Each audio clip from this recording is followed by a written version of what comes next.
Hey, listeners. I'm so excited because Bianca Cefalo is here today. She is a rocket scientist. You are simply going to enjoy this episode. When I was a kid growing up, and our primary school teacher would ask, "What would you like to be when you grow up?" I said astronaut, and a lot of my friends said astronaut because at the time, astronaut was a big thing back in the day for us. Well, never would I thought that I would meet a real life rocket scientist.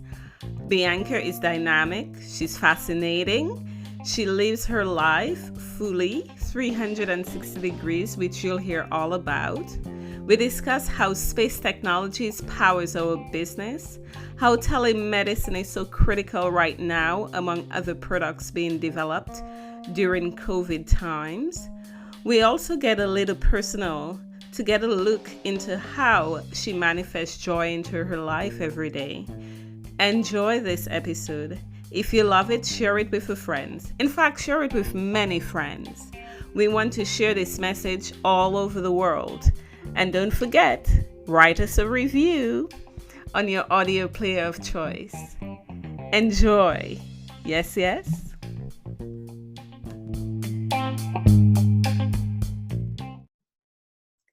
Welcome, superstars. Thank you so much for tuning in to this dial. You're listening to Art Live with Irenia. I'm very excited to bring you this week's episode. I'm your host, Irenia Roussel. Today, I have with me in studio a rocket scientist. Woo! I am so excited. Welcome, Bianca Cefalo. Hello, Irene. That's a presentation, That's quite of a rock star presentation. I'm Well, really happy to be here with you. yeah, you are a rock star. Oh my goodness, literally. To you, my listeners, thank you so much for tuning in. And to those of you who are just tuning in to this dial, stay tuned because we got a fantastic show for you. Bianca is a space system thermal product manager who enables Airbus Defence and Space UK to create and implement disruptive thermal management solutions for the next generation telecom spacecraft. You heard it here, folks. She works on technologies to power up spacecrafts. Isn't that right, Bianca? Yeah, that's actually true. So yeah, I am being a rocket scientist, so it goes without saying that I work with spacecraft. And so to give a little bit about me and how also I ended up being a rocket scientist, what I used to say, and you may find it appalling, is that I'm an accidental rocket scientist because and Really? yeah, no one would ever say, oh, I just fell accidentally into rocket science, but that was kind of the case for me. But in which sense? So first of all, to give my background. So I am Italian. I was born in Naples in the south of Italy, but my career has spanned across Europe, and especially in Germany and the UK, where I live now. So when I was a child, my being an Italian, clearly we are very proud of our homemade products like Ferrari and all these beautiful race cars. Yes. So no one in my family, first of all, was at a high education. So I'm not coming from a background where you actually were already into science or engineering or anything like that.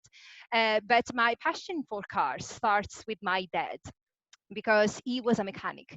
So when I was a child, I was just spending hours in the garage mm, with him, and I would love how this mechanical pieces, how this this wizard they would work together into a full machine, because he was so passionate about this job, and still now he's so much knowledgeable about cars and pieces and how they work together and how they can be mounted and dismounted.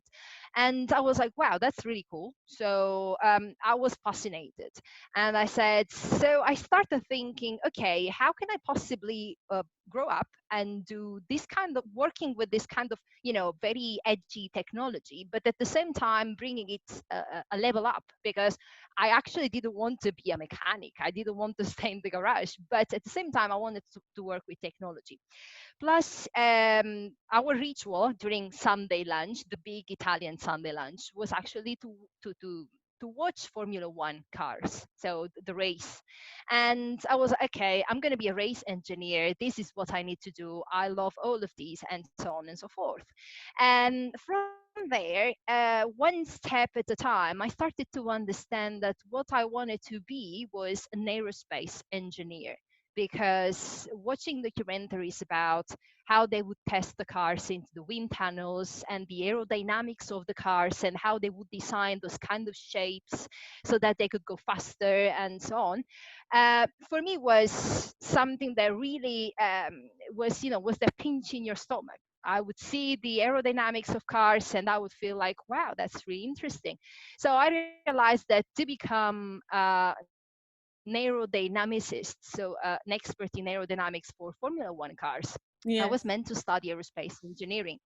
And then when I started that, when I went to university, against everyone's opinions, by the way, not my parents, they've always been my main sponsors, but Of course. being a woman, yeah, Yes. being a woman coming from, from the south, and coming from, still when I studied, it wasn't many women going into aerospace engineering. Everyone was very skeptical about it. It's like, are you really sure? Are you really sure that, do you think it's too difficult for you? And all these kind of very unnecessary opinions.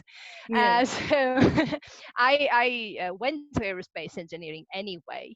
And the more I was studying the subjects that I was very passionate about, like aerodynamics, fluid dynamics, thermodynamics, the more I was realizing that they could not only be applied onto cars, for which I also had an extra academic project where I Yes. founded a small scale Formula One team Mm-hmm. for a students' competition. But Mm-hmm. they could also be applied to aircraft, and then they could also be applied to re-entry vehicles, meaning, spaceships, capsules coming or going through the atmosphere, pretty Yes. much like the Falcon 9 that we've all seen a couple of weeks ago, that launched the Crew Dragon into the outer space. So I Awesome. said yes. Yes, that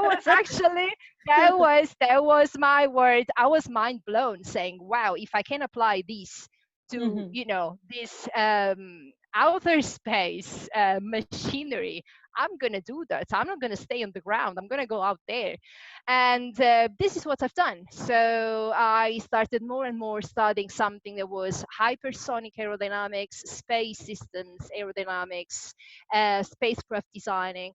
And when I was still studying for my master's degree, I came across an opportunity that was in Berlin, Yes. for a small company working for the German Space Agency, and my very first project was a NASA project, which is the Awesome. NASA Inside Mars mission, which landed successfully on Mars in 2018. So Wow. here I am, the accidental rocket scientist, coming from the cars and going into the outer space.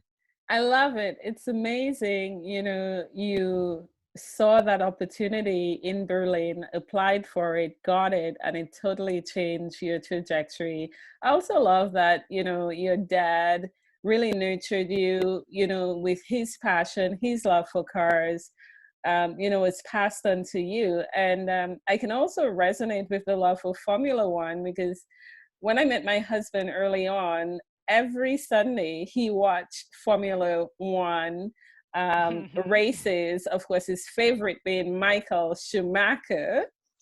That one, yes, that one. He was like the iconic hero of my childhood. Yeah. So I got immersed into Formula One for a bit. And so I can relate on that level, but certainly not on the rocket scientist level. So fascinating. And Yes. I'm sure you've been touched by a lot of people. So, how have mentors impacted this journey that you're now on? This is a good question because I've never really had one specific mentor. Hmm. Even now that I'm working myself for mentorship programs and as a mentor, what I used to say to everybody is like, you can be inspired by multiple mentors without them knowing.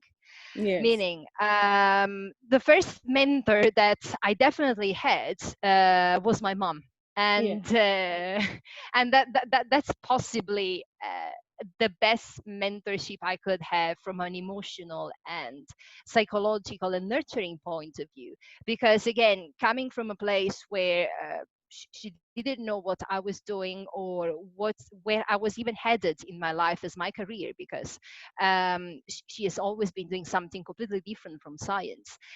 She's always been a major role model for me as a woman of persistence and resistance as well yes. against any kind of social and cultural conditionings. And that was really my main push.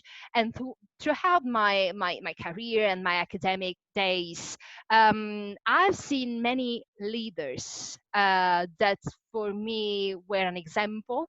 And I've also seen many other leaders that for me were the example of non leadership.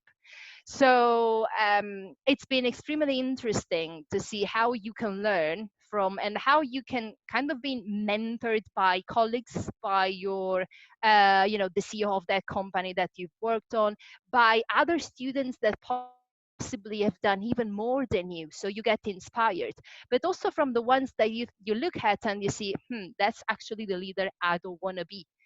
So this is how I've been touched by many people, and especially having lived in three different countries in a span of 7 years. So Hmm. going from Italy to Germany. To the UK, I live in London now.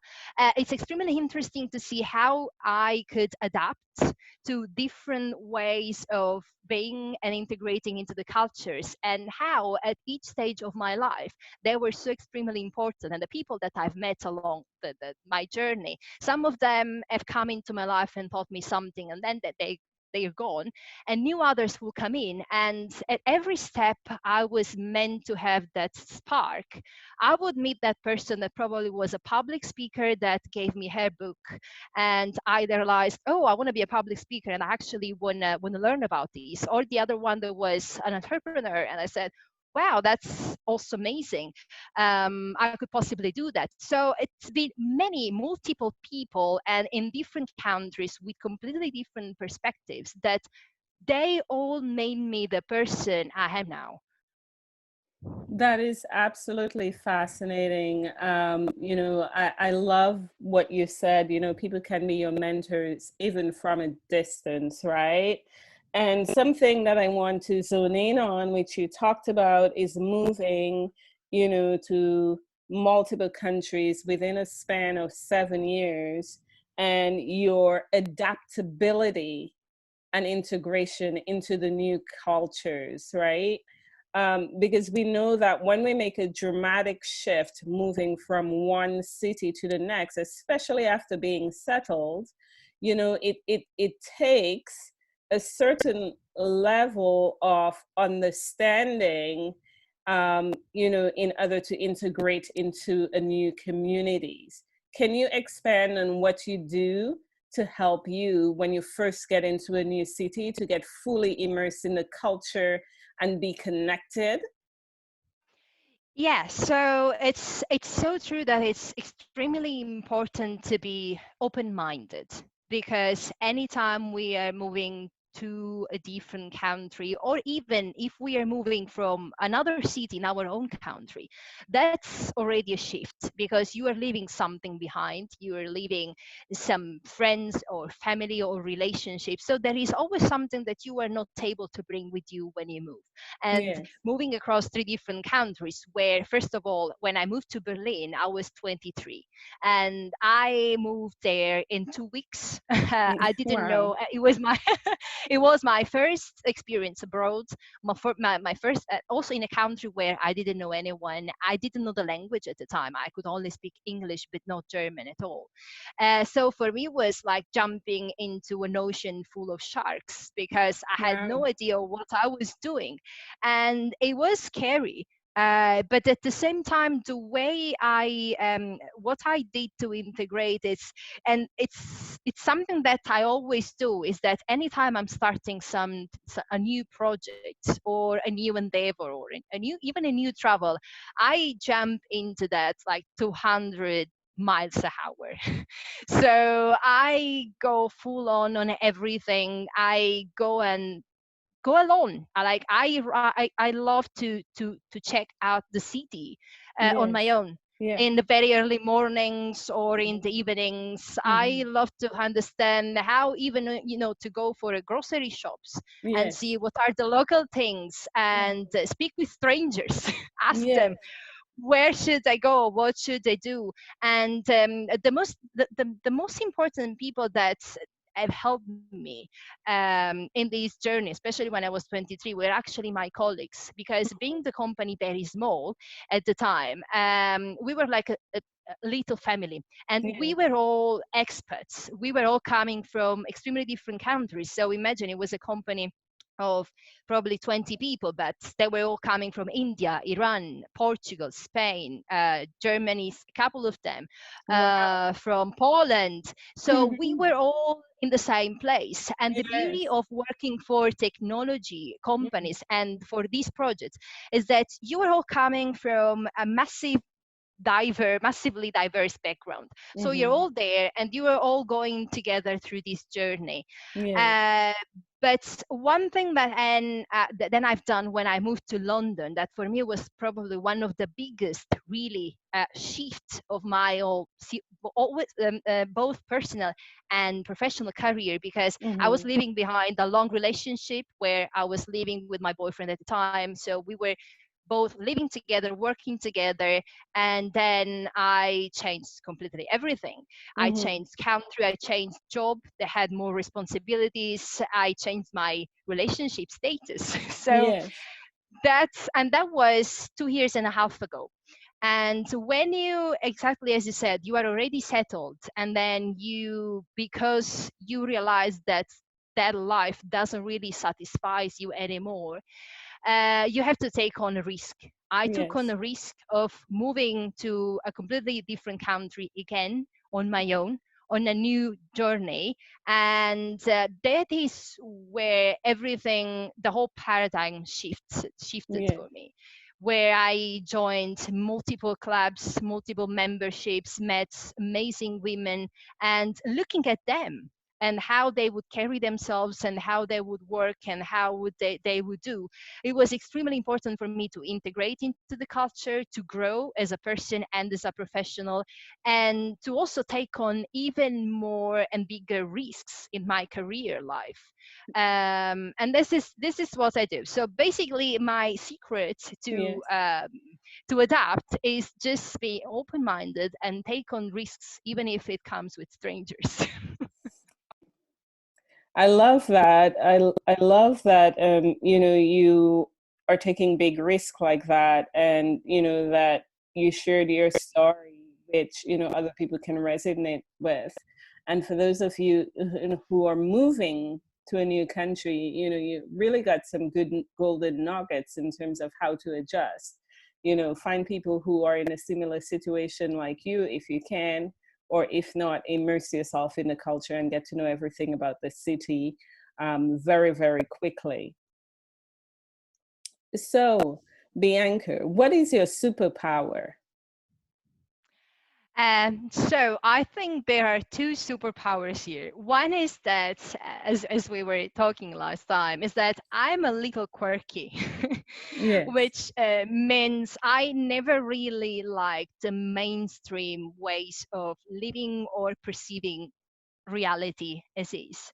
And the other one is being an extremely sensible empath. So when you put them together, they could be superpowers, but they can be also twofold. Because being quirky is something that it really applies to me, because I never really fit into any boxes of a rocket scientist or a scientist in general, or an engineer, because I love having a life which is full 360 degrees. So I love science as much as I love philosophy, as much as I love art, as much as I love meditation, mindfulness, reading and traveling and experiencing to the purest level life as it comes. And sometimes when you were an engineer, what I heard, what I've heard a lot is that engineers or scientists are very much logical, too rigid.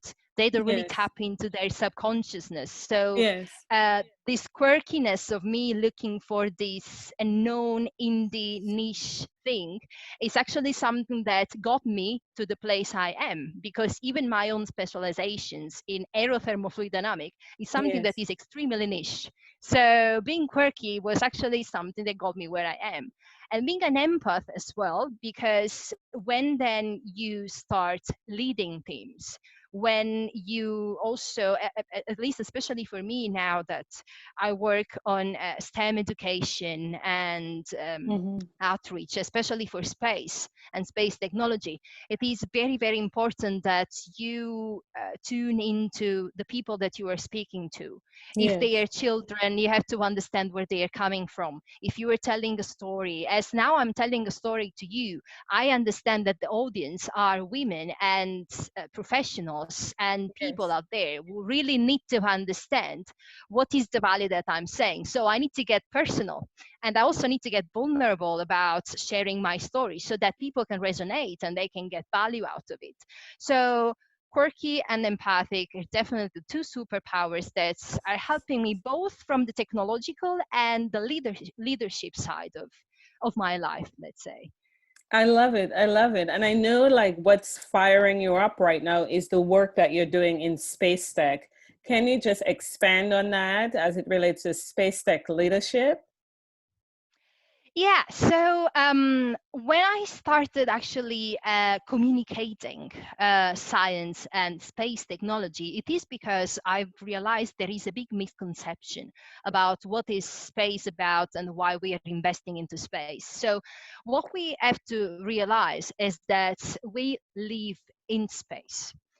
Our Earth, our life on Earth, is completely dependable on what is happening around us in the outer space, because we are there. We are suspended in the solar system, which belongs to the Milky Way, which is our galaxies, our galaxy that is in this vast dark cosmos. So really thinking that we don't depend on space technology is an erroneous and is a thought, and it's a misconception.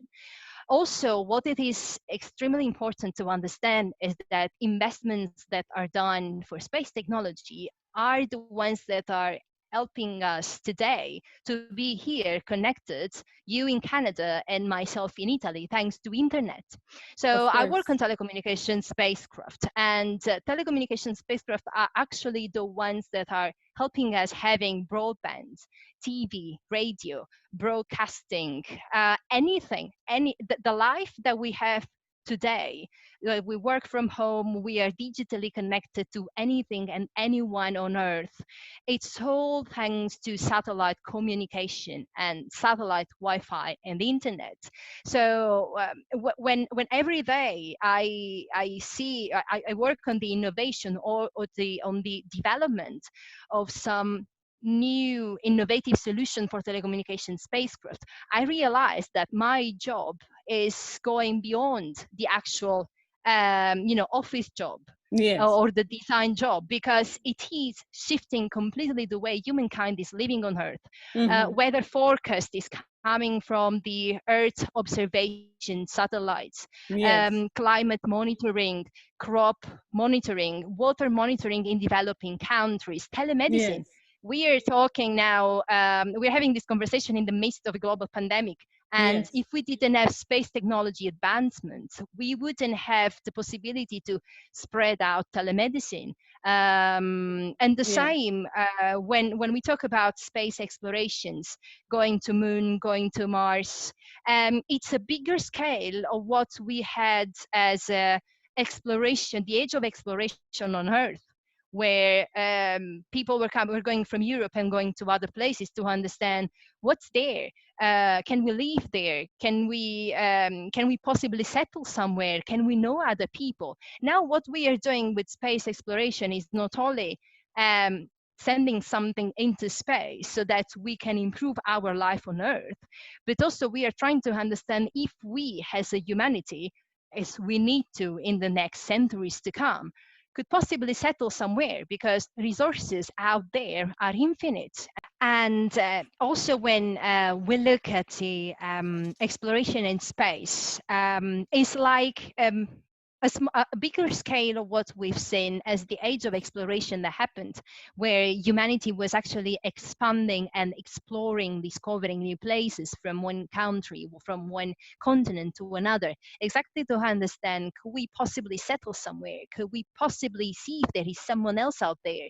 How can we reach that far? What's next? So Yes. the same thing is happening at the moment with the space exploration. So as I was saying, beyond the fact that we are using satellite technology for the good of our own daily life on multiple levels, the space exploration is actually necessary, because as the more we go on with our own evolution as species, the more we will need to expand somewhere else. And not because our resources are limited. Actually, if we look at the vast cosmos, our resources are infinite. So we should take advantage of the means that we have technologically, and also as a conscious human race, and go out there and see if there is anything else that could work for us, anything else where we could settle, anything else that could give us a life that we didn't think of a couple of centuries ago. That is extremely fascinating. I'm going to zoom in on something which I know right now is very critical, given, a current health situation that's, we're all collectively facing all over the world at the same time since February, and that is COVID-19. The need for telemedicine has become so much more critical, and this pandemic has really opened up the shortcomings in terms of that area. So how is space technology helping with telemedicine during this current crisis? Yeah, as I was saying before, so the main important thing to understand is that, and the first beautiful thing to understand is that every kind of engineering company or industry at the moment has helped a lot with any kind of ventilators and 3D printed instruments and systems that were needed for COVID-19 patients. So it's important to understand that even if it is space, even if you were a space company, or if you work or any other thing that is engineering or technology, you can assist with your business and your flexibility what's needed the most, the cause that's needed the most at the moment. And even at the company I work for, they were able to 3D print lots of bulbs and ventilators for COVID-19 patients in the UK and across Europe and the world. So that was the Awesome. main thing.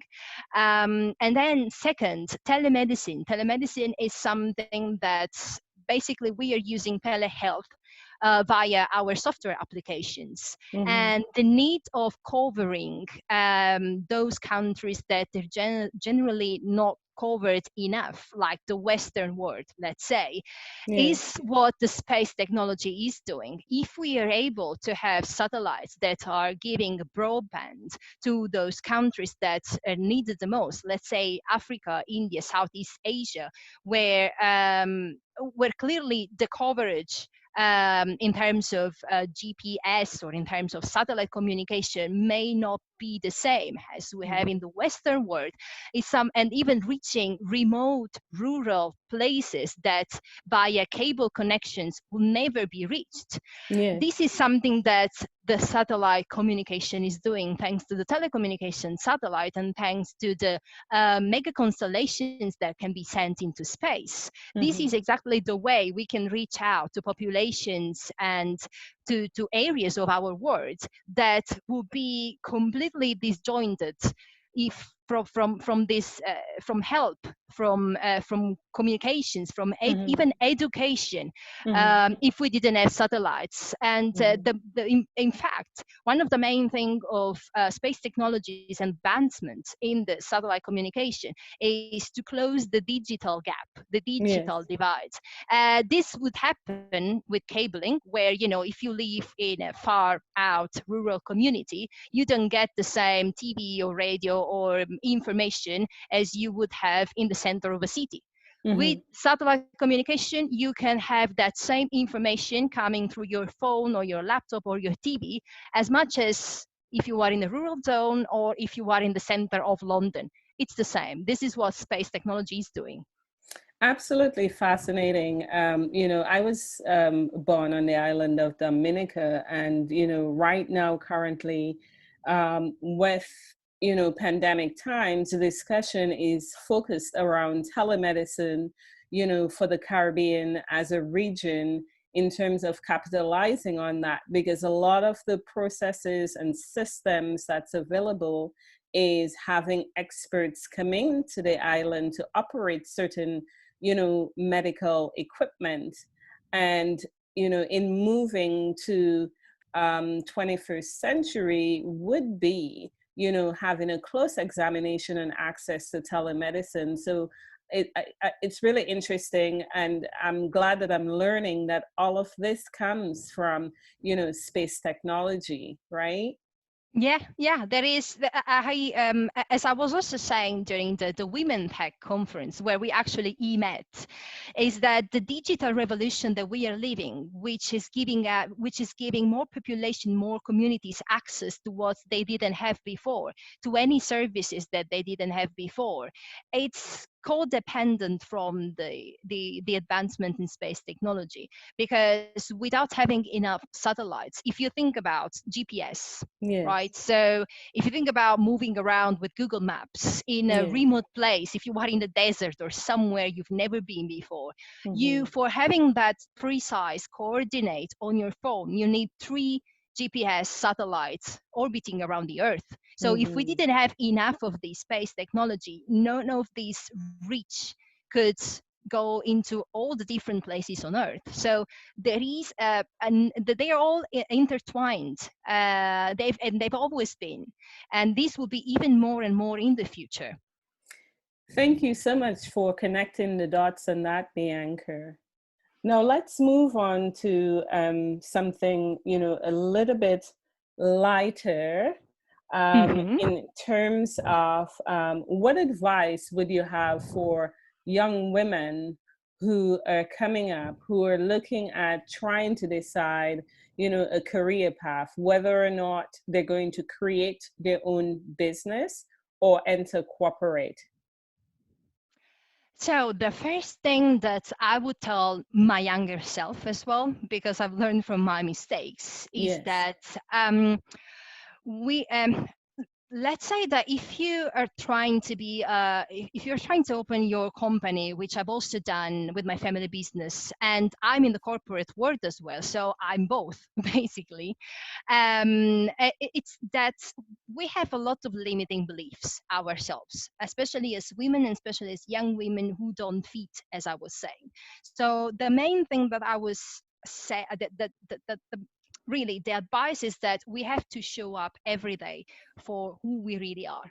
Because when I started working, and as I was very young, and as I said, I moved away from my country when I was 23 and didn't really know anyone. So I was integrating into the new systems, into a new culture, trying to fit in.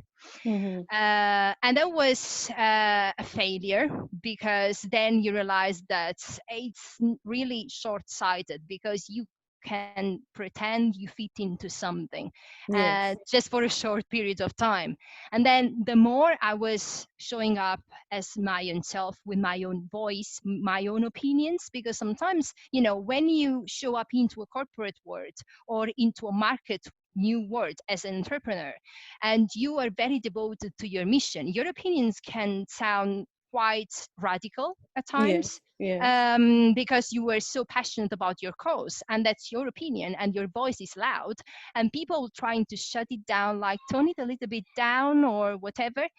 And I realized I didn't have to do that, because I was, if anything, that was counterproductive for my own creativity and for my own creative thinking. So to anyone who wants to get into any technology corporation or want to open a new business, you have to understand that your mission is the main is what is going to motivate you. And the way you want to pursue your mission, with your own style, with your own thinking, with your own moving, with your own walking, is what you have to keep doing, because you don't have to fit in. Actually, you have to stand out. So this is what I would tell any young woman who wants to start their own success in anything they want to do. Definitely, I agree. Why, would you want to try and fit in when you were meant to stand out? So this is powerful, very powerful advice. Thank you so much for that, Bianca.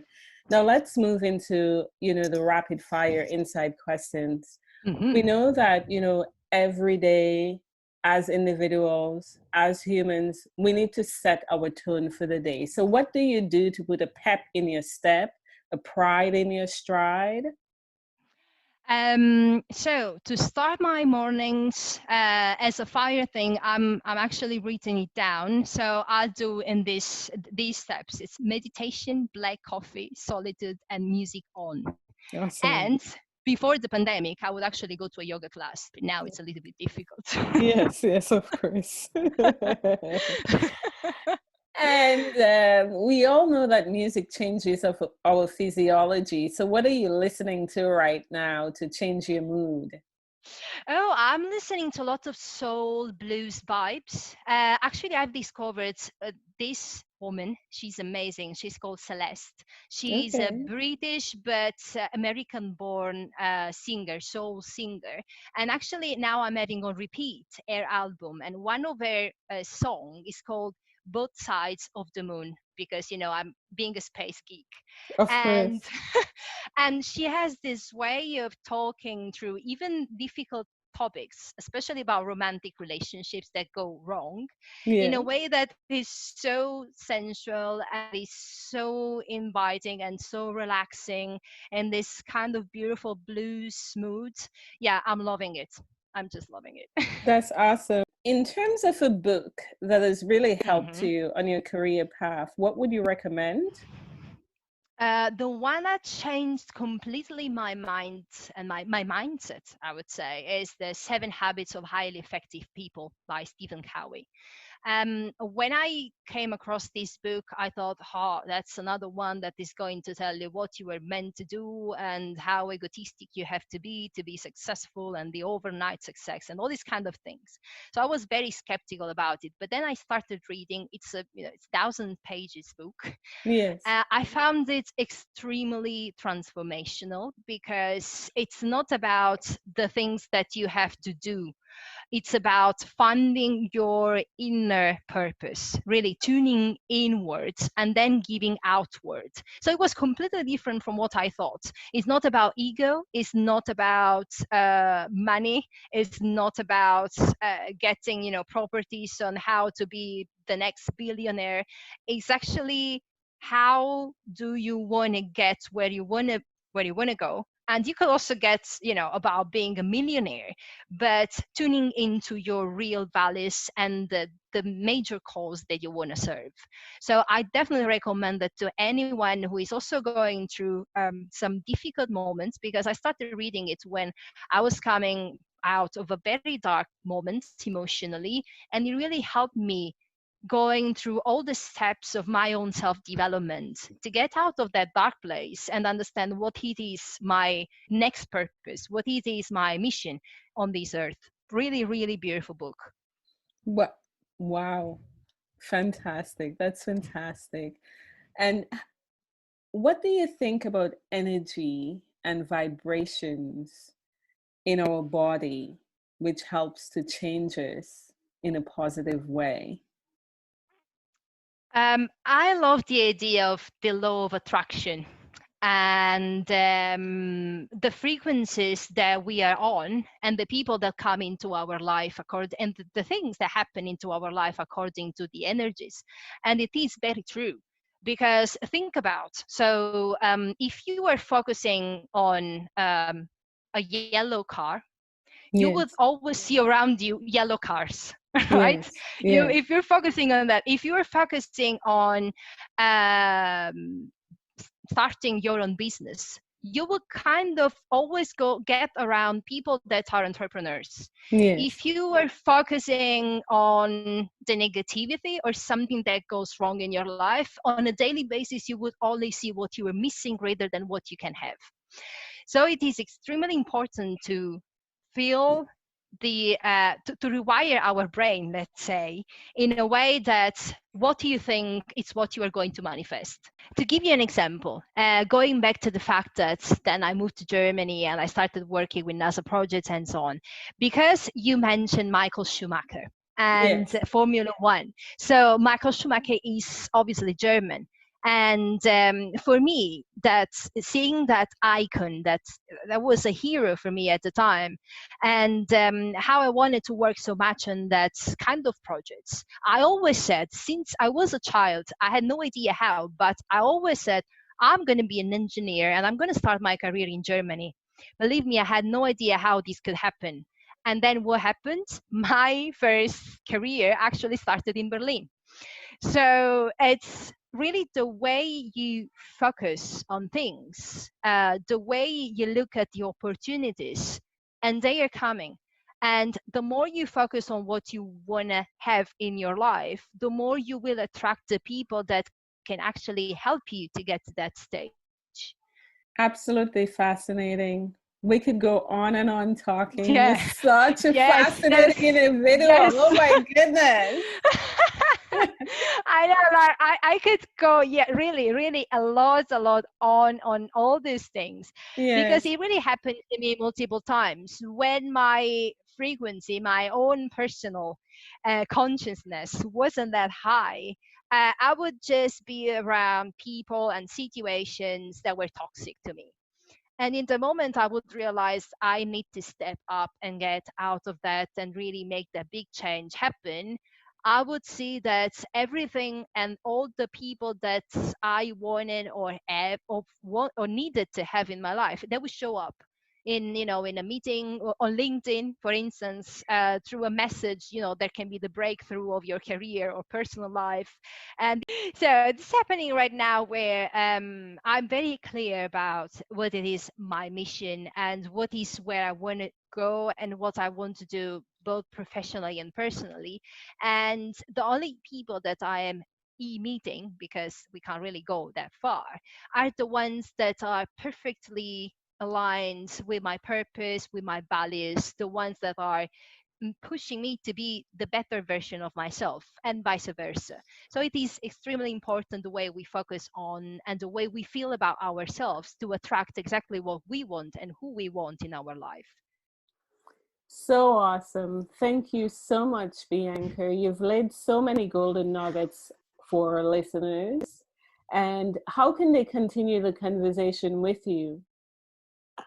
So I've actually launched my personal website, which is biancacefalo.com. But they can reach out to me on LinkedIn as well. My name, Bianca Cefalo. On Facebook, the same. And on Twitter, B the Rocket Star, and on Instagram, Cosmical B. But if they go on my website, they will find all the informations and a form that they can send out for collaboration, for inspiration, for a chat, anything that's the audience wants to talk about.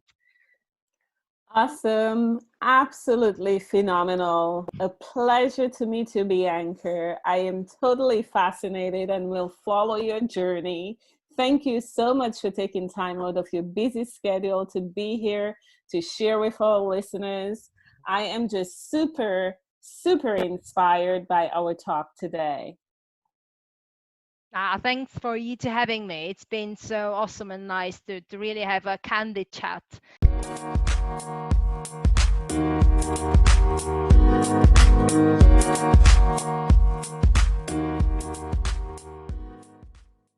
Listeners, I'm preparing this fantastic community for you, a community where we can gather, collide, share our ideas, and support each other. I have a lot of plans for you.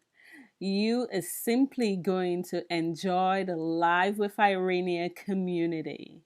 It's coming soon. I will be sharing more in future episodes. Hang on to your seats because we are going to have so much fun.